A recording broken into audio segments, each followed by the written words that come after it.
বর্তমান জামানা ফিতনা ফাসাদের জামানা। এই জামানায় যারা ঈমানকে লালন করে তারা প্রতিটা কদমে কদমে পরীক্ষা দেয়, প্রতি কদমে কদমে ঈমানকে হেফাজত করার জন্য। আর যারা উদাসীন তাদের আলাপ ভিন্ন। যারা ঈমানকে লালন করে, ঈমানকে নিয়ে মরতে চায়, চিন্তা ভাবনা ফিকির থাকে, তারা প্রতি কদমে কদমে পরীক্ষা দিতেছে।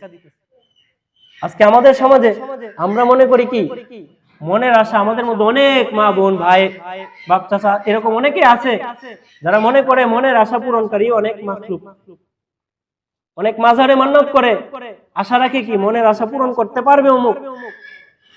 মাজারে যিনি শুয়ে আছেন তিনি মনের আশা পূরণ করতে পারেন। এই আশা রাখে মাজারে যারা যায়, নিজের চোখকে বিশ্বাস না হলে আলোচনা করবেন, ভাই আপনি কেন আসছেন?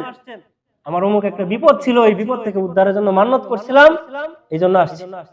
অথবা আমার সামনে এমন একটা বিপদ আছে, এই বিপদ থেকে উদ্ধারের জন্য আমি এই জায়গায় আসছি, একটা মান্নত করার জন্য। আমার একটা মনের আশা আছে, এটা পূরণ হওয়ার জন্য এই জায়গায় আসছি। এই কথাগুলো এটা অবাস্তব না, আমাদের সমাজে আছে, আপনি আলাপ আলোচনা করে দেখেন, এগুলো আছে। হ্যাঁ, এই কথা এখন আপনি সরাসরি, আমি তাকে সরাসরি যদি বলি যে আল্লাহ ছাড়া আর কেউ মনের আশা পূরণ করতে পারে না, সহজে বুঝে না। এই ক্ষমতা তো আল্লাহ নবী রাসূলকে দেন নাই। মনের আশা পূরণ করবে এটা নবী রাসূলগণেরও ক্ষমতা ছিল না, এটা একমাত্র আল্লাহ তাআলা। উদাহরণস্বরূপ কয়েকটা ঘটনা শোনাই। এক নাম্বার, হযরত নূহ আলাইহিস সালামের সন্তান কেনান কাফের ছিল, আমরা সবাই জানি। সারা জীবন দাওয়াত দেওয়ার পর সে কি করে নাই? ঈমান আনে নাই। দুই নাম্বার, হযরত ইব্রাহিম আলাইহিস সালামের পিতা আজর, আমরা এটাও জানি, সারা জীবন মূর্তি পূজা করছে, মূর্তি বানাইছে, ইব্রাহিম আলাইহিস সালামের দাওয়াত কবুল করে নাই। আমাদের নবী হযরত মুহাম্মদ সাল্লাল্লাহু আলাইহি সাল্লামের চাচা, আপন চাচা আবু তালিব সারা জীবন নবীজিকে অনেক সহযোগিতা করছে, নবীজি তাকে অনেক দাওয়াত দিয়েছে, অনেক বোঝানোর পরেও কি করে নাই? ঈমান আনে নাই। এক নাম্বার নূহ আলাইহিস সালামের কথা বলছিলাম। এক হলো উম্মত হিসেবে, নবী হিসেবে উম্মতের প্রতি তাদের অনেক দরদ আল্লাহ দিয়ে দেয়। নবী হিসেবে উম্মতের প্রতি ওনাদের একটা দরদ আছে। এরপরও স্পেশাল আরেকটা দরদ কি? ওনার সন্তান, আপন সন্তান। ওনার মনের আশা ছিল কি আমার ছেলে যেন ঈমান এনে মৃত্যুবরণ করে, এই জন্যই তো দাওয়াত দিত। বাবার মনের আশা ছিল কি ছেলে যেন ঈমান আনে, নবী হিসেবে উম্মত হিসেবে যেন সে কি করে? ঈমান আনে। এই মনের আশা নবীর ছিল না? ছিল। দুই নাম্বার, হযরত ইব্রাহিম আলাইহিস সালাম নবী হিসেবে উম্মতের প্রতি দরদ ছিল। দুই নাম্বার, পিতা হিসেবে আরেকটা স্পেশাল দরদ ছিল, বিশেষ দরদ ছিল যে আমার বাবা যেন ঈমান আনে, ঈমান এনে যেন মুসলমান হয়ে আল্লাহর উপর বিশ্বাস করে যেন মারা যায়, ঈমানের সাথে যেন মরে। এই আশা ছিল নবী ইব্রাহিম আলাইহিস সালামের। তিন নাম্বার, আমাদের নবী হযরত মুহাম্মদ সাল্লাল্লাহু আলাইহি সাল্লাম, উনার দরদের ব্যাপারে তো আর বর্ণনা করার প্রয়োজন নাই। তিনি কি পরিমাণ উম্মতের প্রতি দরদ ছিলেন এটা বলে বোঝানোর নাই। আমাদেরকে নবীজি কোনোদিন দেখে নাই, আমাদের জন্য চোখের পানি ঝরাইছে। একবার কান্না করতেছে, সাহাবায়ে কেরাম জিজ্ঞাসা করছে, ইয়া রাসূলুল্লাহ আপনি কাঁদতেছেন কেন? তখন নবীজি বললেন, আমি আমার ভাইদের জন্য কাঁদতেছি। সাহাবায়ে কেরাম বললেন যে ইয়া রাসূলুল্লাহ আমরা কি আপনার ভাই নই?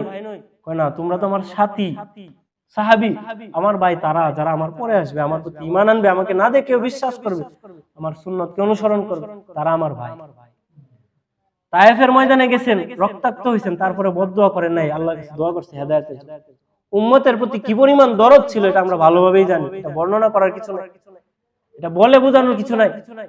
তো নবীজি সাল্লাল্লাহু আলাইহি সাল্লাম উম্মত হিসেবে ওনার চাচার প্রতি একটা দরদ ছিল।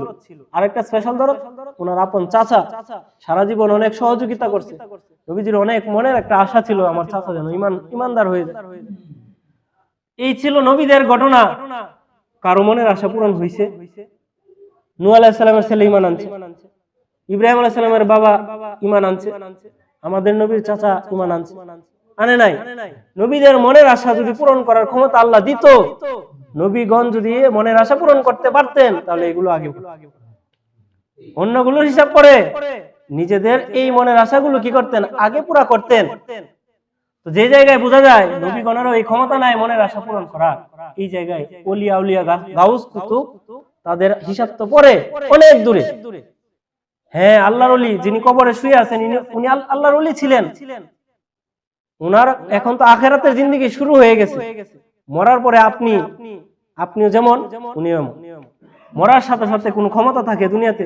জীবিত মানুষ তো ক্ষমতা আছে, আপনাকে হয়তো আপনার সাথে কমপক্ষে কথা বলে সান্ত্বনা দিতে পারবে, মৃত মানুষের তো এই ক্ষমতাও নাই। হ্যাঁ, কবর জিয়ারত করার দ্বারা আল্লাহর ওলি অথবা বুজুর্গ অথবা যে কারো দিনদার ইমানদারের কবর জিয়ারত করার দ্বারা রুহানি ফয়েজ হয়, কিন্তু এই কবর জিয়ারতের নামে আল্লাহ তাআলার সাথে অংশীদার স্থাপন হচ্ছে। আপনি তো ওই কবরে মাজারে তো কবর জিয়ারতের জন্য যায় না। যদি কবর জিয়ারতের জন্য যায় তো বাড়ির পাশে গুরুস্থানে একদিনও যায় না, নিজের আপন বাবার কবরের কাছে একদিনও যায় না। ওইখানে যাই একমাত্র উদ্দেশ্য যে মনের আশা যেন পূরণ হয়, বিপদ থেকে যেন উদ্ধার হয়। এই যে কথা বলতেছিলাম, আল্লাহ তাআলার সিফতের সাথে কাউকে শরীক না করা, আল্লাহ তাআলার একটা সিফত, আল্লাহ তাআলা সমস্ত মাখলুকের মনের আশা পূরণ করে।